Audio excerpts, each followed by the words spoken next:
Have you ever had fear keep you from pursuing something in your life? Hey there, I'm Danielle Zapchenk, and I appreciate you joining me today on the Parable Podcast. Today, we're going to meet musical artist and podcaster Marlen Lane. She shares with us about how immigrating to the U.S. made her look at her own identity. I'm still learning. And if I'm completely honest, I would just get angry. People will hold on to what they think is right rather than really listening, rather than really seeing people through how God sees them. So there's lots of disappointment in many areas. Here's my conversation with Marlen Lane.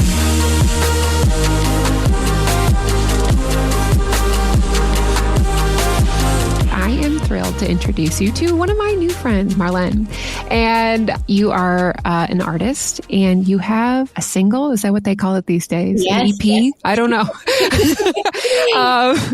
That is coming out this fall, and it is launched now. How does that feel to know that it is about to be birthed into the world? Nervous, but excited. Above all, I'm super excited and I'm eager. I'm just expecting with open-handed, just, hey, God, this is my obedience. This is like, you call me into this. Here it is. Here's my offering. And my hope and prayer is that everyone that listens to this song, that they are pointed back to Jesus. Do you remember the first time that you felt called, like God said, I'd love for you to sing specifically for me? Yeah, very early on. The first time I ever sang on stage, I was 12 years old, and it was for the singing competition at my church, actually. Yeah. And it was the first time that I was challenged to do something. I was super shy when I was very young, and I was like, no way, I can't do this. And yet when I did it, there was something that clicked for me that it was like, wait, I actually do enjoy this. And I think a couple years later, when I officially started worship leading, that's when I'm like, no, I'm made for this. There is something that happens in my heart that I am just deeply connected with the Lord when I get, there's a joy that comes when I do this. And yeah, I would say probably 13, 14 years old, it was clear to me, hey, this is how I'm going to serve the Lord. And I haven't been ever since. Tell me a little bit about what the writing process has been like for you. I mean, usually that can be quite long. And I don't know if you have other writers that write with you, or these are your own specific lyrics that you wrote. How is that for you? That's actually a very deep question, because my first language actually is Spanish. So to go a little bit just context, I was born and raised in the beautiful country of Honduras in Central America. And while Spanish is my first language, I also had a very bilingual experience. Since I was in kindergarten, I started going to bilingual school. So I've grown up also with this duality of language as well. School, everything was in English. So from then on, I had this bilingual experience. However, when it came to music and worship leading and songwriting, I had only done it in Spanish. So fast forward, at the age of 22, I immigrated and moved to the US, which was almost 7 years ago. And that time of songwriting felt like it had come to an end. Obviously, when back home, it's my home. I know everybody. I had a band.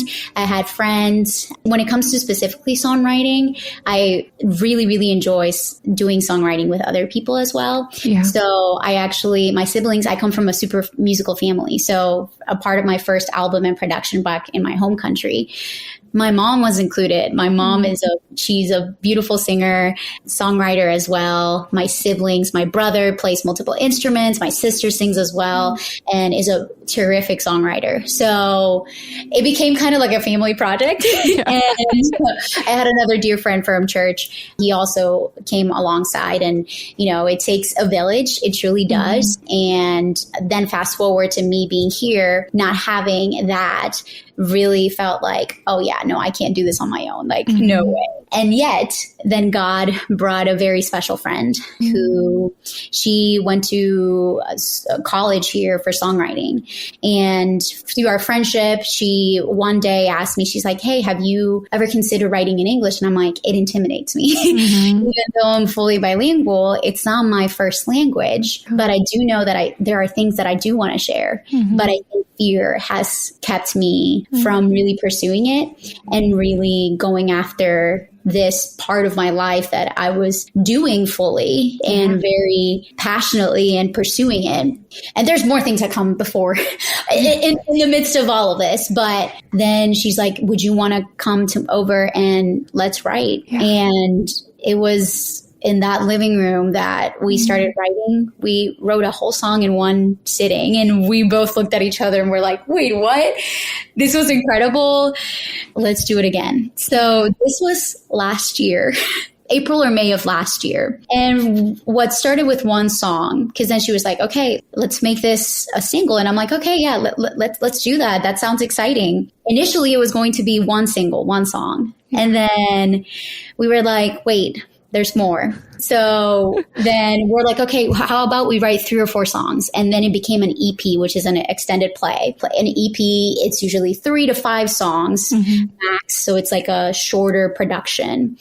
And then we finished those and we're like, I think we need more. And now we created a full album. So alongside my friend, Emily, who is also the producer. So she's a co-writer as well on the album. We created this production that will be coming out next year, but I will be releasing that first song that started it all. Yeah. So that's how I started the songwriting process. Now, is it going to be recorded in English and Spanish, or will it just be kind of a mix of both? It's a mix of both. This is a very personal project. I get to share. This is how I've explained it to people that have been asking me about, this journey of creating music again. It's my story, my testimony in form of songs. And this is where I'm sharing, different seasons that I've walked through where the Lord has walked with me. So that's what this is. Beautiful. Marlen, I know you lead worship on Sundays, and I am always curious for those who are musical, those who lead worship, because that's literally their job. Is that your primary way of how you worship God, through song? Or has there been other things that you've started learning where you've seen like, oh, I really do worship God in this way, or this also intrigues me and encourages me differently? 1,000%. I do believe that. I think the way that I express my worship to the Lord is primarily through song. But how he speaks to me is not only through music, but I will say prayer is one of those intimate places that I feel most connected with him. And sometimes it looks like both prayer and singing. And I will have times where I pray and times where I sing, and obviously scripture for sure. So I think it also depends on the season. It depends on the season I'm in and where the Lord, just speaks in such various forms. But yes, definitely music is where it feels like home with the Lord. You said the word season, which sparks a question in my mind of like, sometimes depending on our season of life, we're kind of holding two things. I think that we hold the tension of things that are hard and things that are like, bring us joy. And so I'd be curious for you, what do you feel like in this season you're holding? I like to describe the season of having moved to the U.S. as a both and. There has been incredible joy and things that have truly, made my life filled with the Lord and just, excitement. But there also have been a lot of hard things that I've had to walk through in the 6 years, which when I say 6 years, I'm like, oh my gosh, it feels so long and yet so short. I think I have, in this season specifically, I am being obedient and stepping in obedience and faith, and like doing music, it really is obedience in this season. So if you would have asked me 2 years ago, ago, I was in a very different place. Okay. I felt like fear was still the main thing, the main motivator that was holding me back from truly pursuing what God had asked me to do a long time ago and to pursue it, and specifically through music. So yeah, I think this season has been obedience. It has been, I'm still going to do it even though I'm scared because I'm trusting you. Well, I'm sure just like your songs, how you said that is really like your testimony of your life. I think that's the beauty of each one of our stories. There's so many intricacies, like specific notes and like titles and so many things. I could come up with so many analogies to music, but I just think that is how I connect with people. So Marlen, I would love for you to share your parable story with us today. Well, I would say my parable story starts in Honduras. I grew up in a Christian home, and Jesus has always been a part of my life since I have memory. But I would say that I came to truly serve and know the Lord in my teenage years. As I shared a little bit before, I immigrated at the age of 22. I think that up to that point, for those of you who do not have context, Honduras is considered a third world country. So there is lots of beauty that there is in my country. And there's also the very true realities that are hard. There's a lot of suffering. There's a lot of instability, lots of corruption, gang violence. And I grew up around that. And yet I grew up surrounded by like very, very strong Christians, and that one being my mom.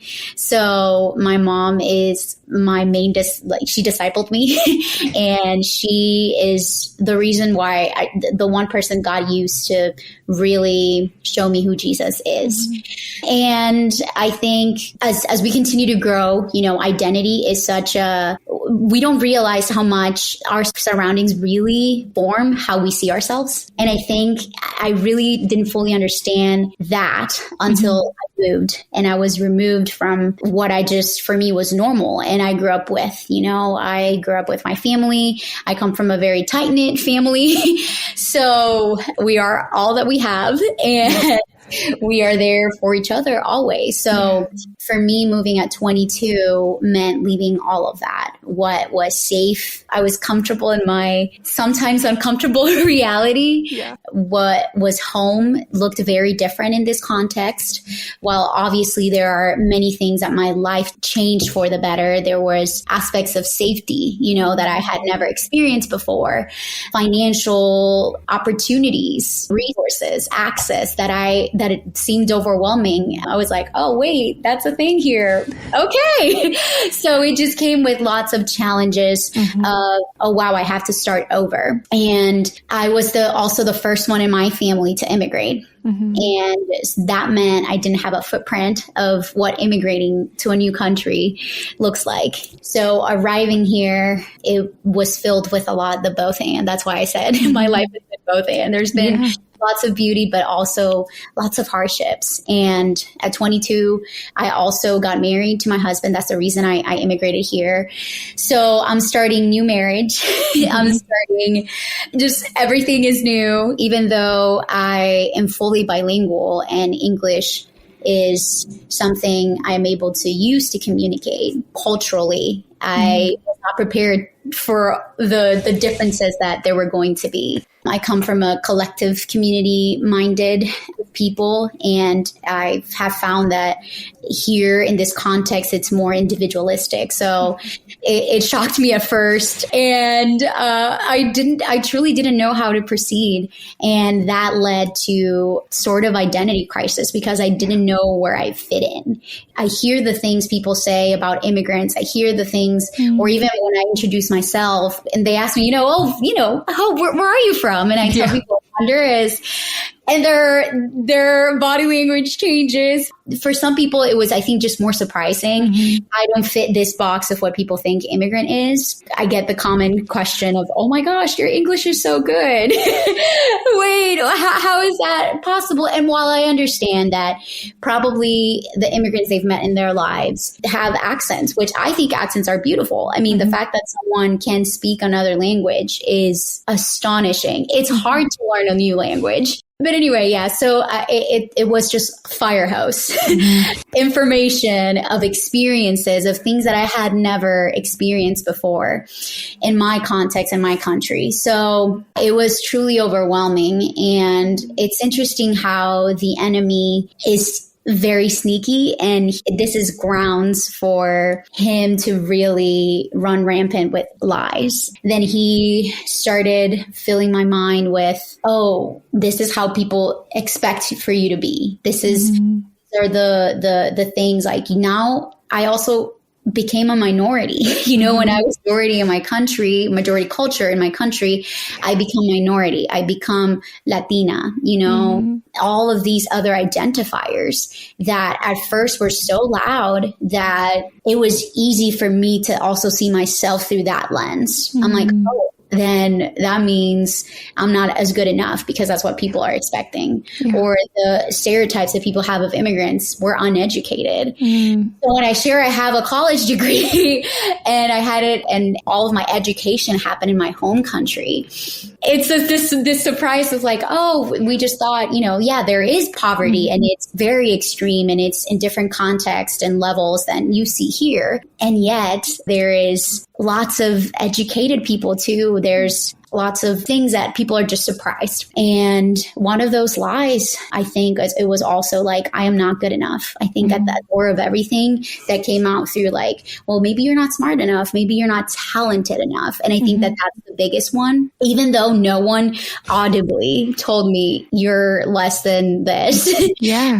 But there were definitely messages that in social media, and you look at the news outlets and how people speak about my people. And I'm like, well, I guess, it really, even though I know that is not true, it is hard messages that, it's hard to combat against, and that are challenging. So I had to really go through this process of God broke down all of these things that even I thought identified me and said, my child, you are my daughter. That is your primary identity. And these are the ways. Look, culturally, I celebrate that I'm Latina. I celebrate that I speak Spanish. I celebrate, all the things that my experience that, when I have stories on stories from back home of just God and his beauty and the amazing things that he did through me and in me while I lived there. That have very much formed who I am today. So it led me to really be broken down, to hit rock bottom, and for God to say, let me build it back up. Yeah. Let me remind you of your true identity. You are my daughter. You're not less than. You are intelligent because I created you. And it is not a mistake, the ways that I made you, the specific ways and unique ways in which I gave you skills and things. So I will say it was, again, and it's still a process. I'm still being, I think identity will be one of those things that we continue to walk through until he comes back. But I will say that now, 6 years later, I am in a much more secure place in who I am in Christ, of who he has called me to be, and specifically through music. I think that that's one of the biggest, I was very fortunate to connect to a church very quickly. And that was wonderful. And I was like, okay, so I can still serve God. It was 2 weeks after I moved to the country, and I was already leading worship at our local church at that time. And I was like, okay, God, well, definitely you made a way, you opened the doors. But when it came to sharing songwriting and doing music in the way that I did back home, my heart was like, no, I'm not going to do that. I can't do that. Who am I? No, I can't do that no more. Have you seen the other people? Have you heard them? And I think comparison, and I don't want to say especially, because we all deal with comparison in many different ways. But there is something about worship leaders and something about people in the music industry that is so visual that it's easy for us to compare. I mean, people do it. Even in church, you will hear people say, well, I like how this girl sings better than the other one. And sometimes they'll tell it to your face, which maybe they're doing with good intentions. But, comparison is just so visual and so palpable for us worship leaders and artists and people who are just creating art.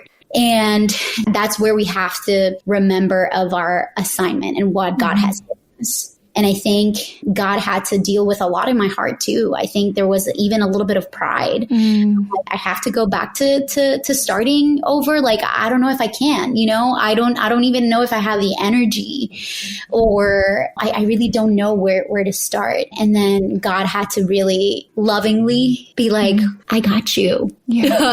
I'm going to provide for you. What where you think that you're lacking, I will provide for. So that is what in the last 2 years, he has really now, once I decided, I was like, okay, we're going to do this, God, and I'm going to trust you. Yeah. And I left a full-time job to pursue music. And I'm like, I'm crazy. Who am I? Like, what am I doing? This seems wild. Like, why am I doing this? And he used specific people, Ligia being one of them, who had as a guest, who really, truly challenged me with questions. Yeah. So, like, okay, so what if? What are the fears? Talk through those. And yet, what is God asking of you? And in the end, I have a choice. I'm either going to be obedient to him or I'm not. And I remember this can be a little bit cheesy of a quote, but it's either the pain of staying the same or the pain of starting, Yeah. So there is going to be pain in either situation. And I'm like, I don't want to look back and say, I regret not obeying God to what he called me to. Absolutely. To make music, to write songs for his glory. And I think in the end, I also had to understand it's not about me. Yeah. And once I truly understood, yes, it is the stories and it is about how he specifically revealed himself through my story. But in the end, it's about him and about giving him the glory. And the way I do it, it just happens to be through song, but the assignment is the same. Yeah. To share his gospel truth, to share that he's the only way, the only truth, the life that we can, that there's hope in him. The identity piece, I had to get to that place of like, I'm his child. Yeah. Gosh, there's like so many pieces of your story that resonate with me.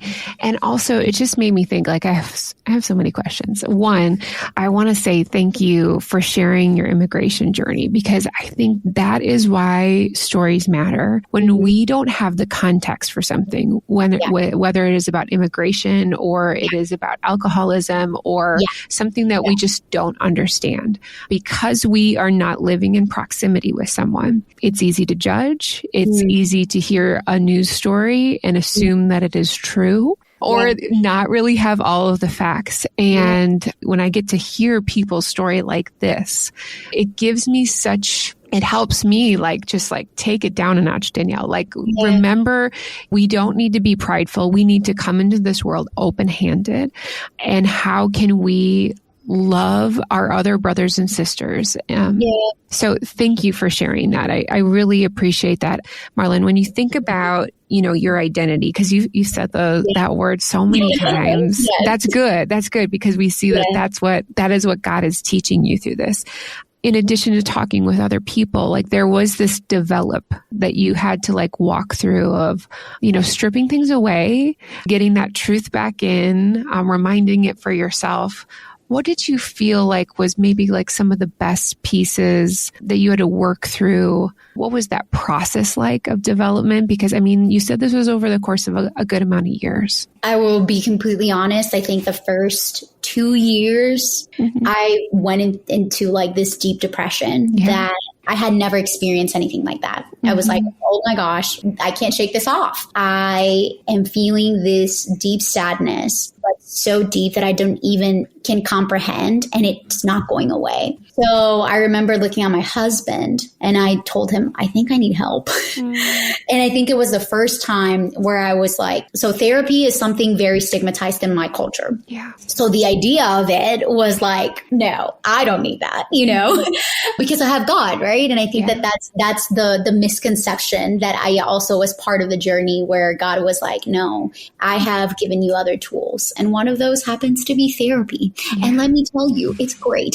So I will say the first step and the first thing God used in my story of, identity was therapy. And it took a while for me to actually start going to therapy. But once I did, oh man, the ways that God truly, it's a tool, right? Because in the end, he's the one that is bringing the healing and brought the healing.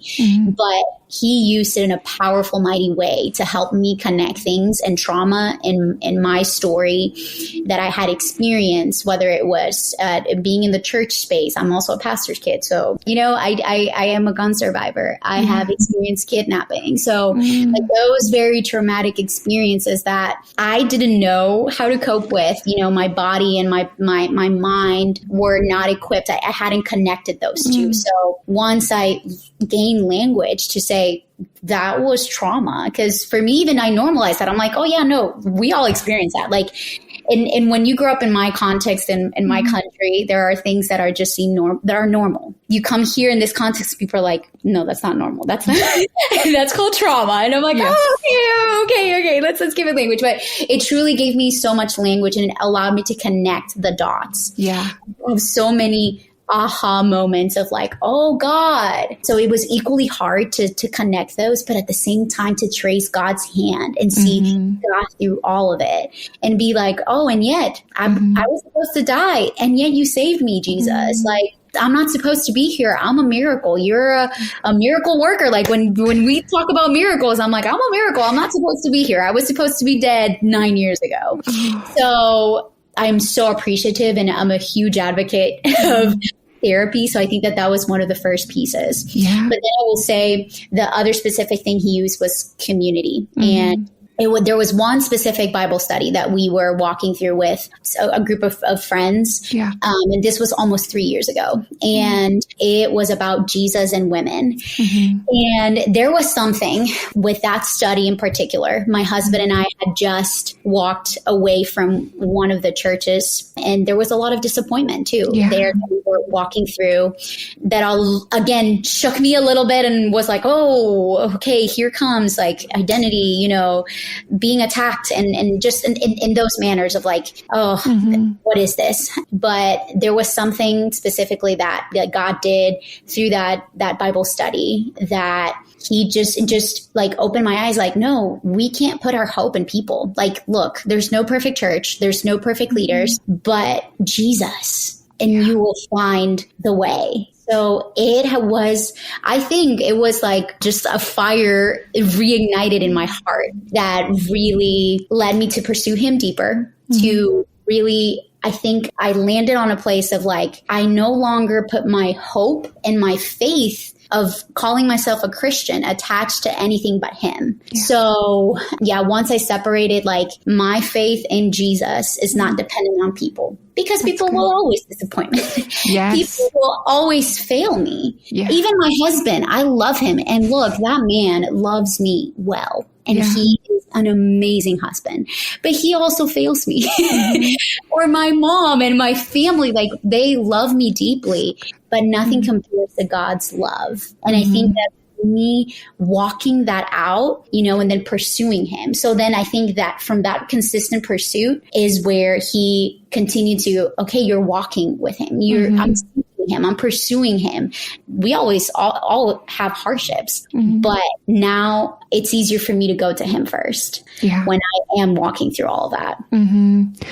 That's so interesting. I was just talking to another beautiful Latina woman the other day, and in her story, she used literally the exact words. She did not want to go into therapy or counseling because of her culture. It was disgraceful. It wasn't, you don't need that. I find that so interesting, but I would say the same goes for me. Probably like 5-10 years ago, I would have been like, I don't know. As a Christian? Like, is that necessary? We have God. So that mindset has definitely shifted. I would also be just curious, you brought up the word pride. What was that like, kind of just stripping that back? Because, we come into this world as humans and just submitting ourselves to God daily, hourly, minutely, I don't know.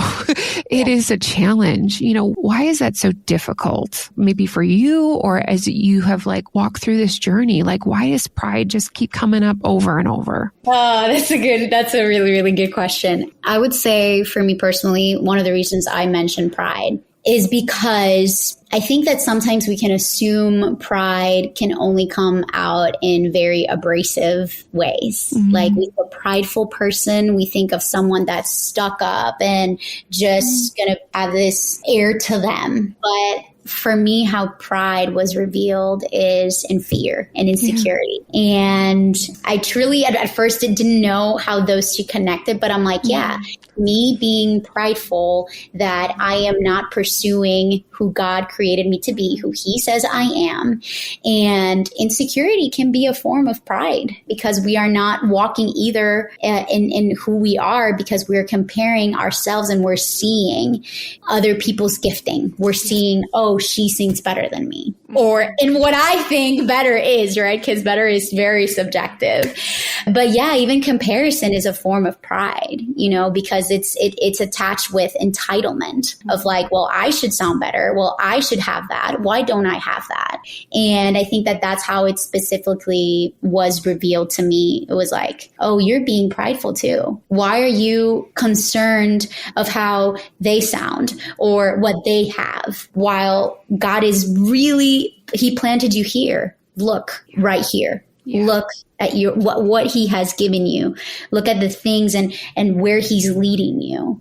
So I would say that in those ways, definitely pride has revealed itself. Comparison, just entitlement of well, this is where I should be. This is where, why hasn't it, happened this way? And that's prideful. It's not a humble approach of living open-handed, but living close-handed and wanting for things to be so badly the way that I want them to be. But not how God wants them to be. But it takes humility to admit that. It takes us to remove ourselves from us getting in the way of ourselves and truly see Jesus for who He is and for who I am in Him and what He is calling me to. Marlen, you talked about disappointment earlier. And I just think, as you immigrated into the U.S., there is some disappointment, just what you expected. For sure. How other people speak to you and just how things have transpired. Two things. How do you deal with that disappointment? And secondly, what do you wish people would know as you immigrated that you're just there is such this disappointment factor in it because of how people respond to you that you just wish if you just knew this, I think you would change your perspective? Well, to answer your first question, I'm still learning. Disappointment, and if I'm completely honest, I would just get angry. Yeah. Honestly, it's wow, people will hold on to what they think is right rather than really listening, rather than really seeing people through how God sees them. So there's lots of disappointment in many areas. Yeah. But I will say the biggest one is bringing it to God. Because at first it's I just want to tell everybody, this is wrong. This is terrible. And believe me, I have. So it's not as gracefully as I would have wanted to. Yeah. However, now I walk with, again, a different understanding of who I am. And now I am more equipped to ask questions. I think the biggest thing, especially if it's disappointment within a specific situation outside of me and my husband or my family, I have the hard conversations. Yeah. I have asked the questions because sometimes I think it's easy to assume of okay, well, this happened and they said it with this intention and they meant to hurt me. And now what I'm learning and continuing to hopefully, walk out is, hey, you said this. What did you mean by that? Okay. What was the intention? Maybe I misunderstood. And it has led to great conversations where it allows the person to really think through, oh, why did I even say that? Which it happens a lot especially within the immigrant community. Just there's assumptions that happen everywhere. And at the same time, I'm learning not to take it so personal. One thing that I always ask the Lord, give me a thick skin, but a soft heart. Because I don't want, as I harden my skin, for my heart to be hardened as well. No, I want a thick skin, but still a soft heart. Yeah. I always want to understand and see. And I think I also learned this from my mom. My mom would always, even when we would be disrespectful or we would do something wrong, she would first correct, but then she would say, come here, let's talk. This is just a symptom to a root issue. So I think that it's allowed me to say, well, this person said this, but there's a reason why they said it. Yeah. Where in their story or why there must be a specific thing that led them to either react that way or to say the specific thing. Yeah. So to getting to know and kind of disarm that from assumption and anger to a place of like curiosity and for me to not assume either. And that also goes hand in hand with answering your second question. What I do wish people would do when experiencing people of different cultures or, different backgrounds is curiosity. We have lost a curiosity as human beings in general, but I think also just in this cultural context, we see a lot of things and it's incredible how we are influenced by media. Whether that's movies, that's TV, that's social media, especially. There's so many people sharing so many things that it can be overwhelming to the point that we ask ourselves, what is real and what is not real, right? And this is where I have learned through many different ways. There is nothing information can just take you as far, but there's nothing like relationship and proximity. Like relationship and proximity would take information to deeper levels than what, you would expect. So when I've taken as a mission for myself and God was like, okay, well, you're going to be a missionary with your story here in this context. And at times it's hard because it's a lot of educating and sharing, but I also take it as a responsibility because I know I am a bridge in my community. Just by the fact that I speak English and I'm fully bilingual, I know I'm a bridge. I'm connected to my people.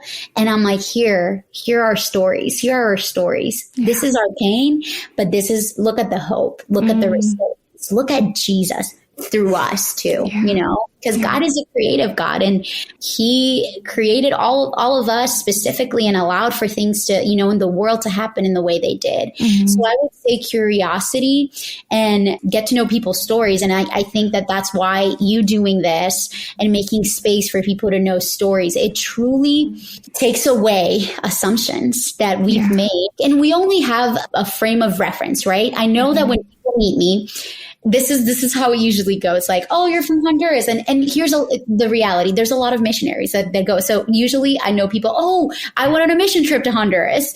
That's how I met my husband too. That's a different story. But I think that when you talk about disappointments too, and this is just something as I share as well that I feel very led to share. I grew up since I was probably 4 or 5 years old. There's a right way to do mission trips and a wrong way to do it. 1000%. And I experienced both. Again, I met my husband through there, so that was the right way. But I think what surprised me the most is that people, when they would come on mission trips, I was treated differently and people were treated differently.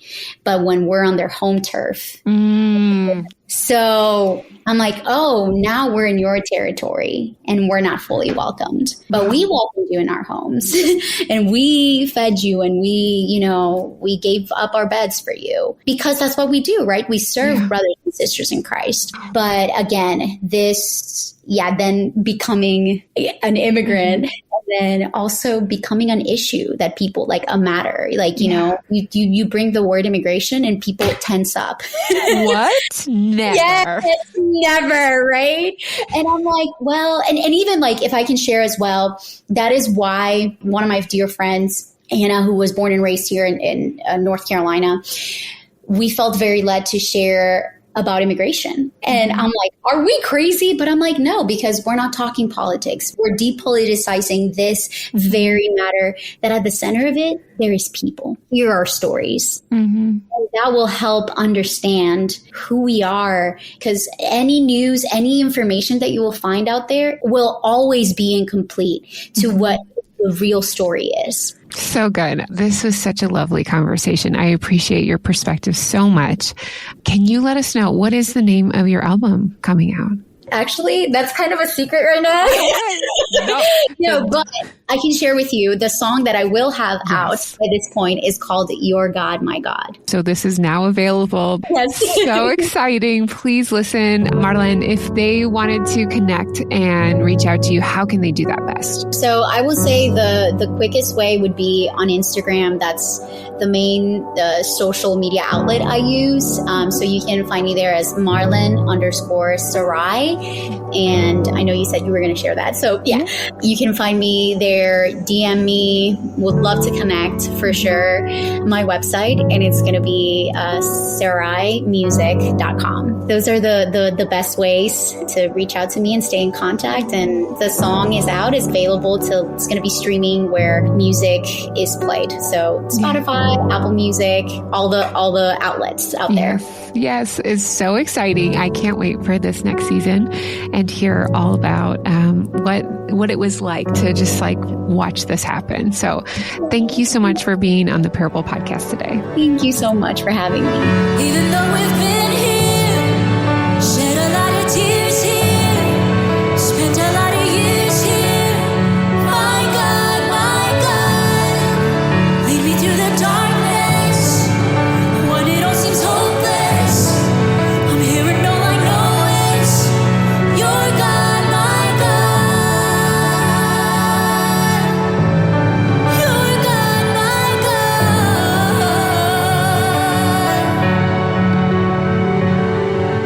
I am so appreciative of Marlen's story and her thoughts on identity, immigration, and even our pride. To connect with Marlen, simply visit DanielleZapchenk.com for details. And here are 2 reflection questions from our time together today. Number 1, when walking through disappointment, how can you equip yourself to ask questions and have the hard conversations?